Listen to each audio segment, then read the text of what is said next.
Endelea kuombea jambo hilo mara kwa mara juu ya kesho yako. Mathayo 26 mstari wa 44 mpaka 46. Ule mstari wa 44 mpaka 46 unasema, akawaacha tena, akaenda, akaomba mara ya 3, akisema maneno yale yale. Alikuwa anaombea jambo lile lile kwa maneno yale yale mara 3.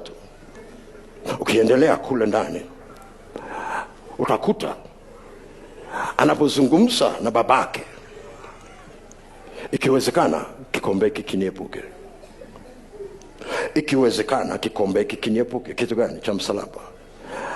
Musa na Elia pale kwenye mlima wa mrefu walikuwa naongea naye habari hizi.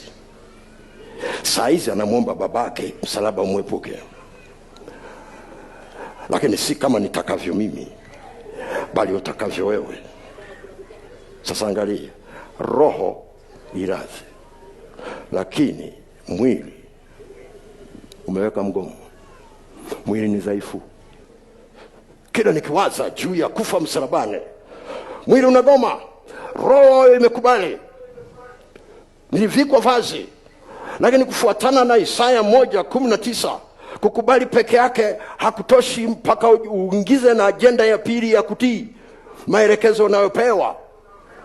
Yesu sio kwamba alikuwa hajui maelekezo, alikuwa anajua maelekezo, anatakiwa asulubiwe. Kuna eneo kwenye mwili wake ambalo lilikuwa linahitaji msaada wa vazi, bado msaada haujaingia ya kutosha. Mungu akafanyaje wakati mebakiza masaa 12 au chini hapo?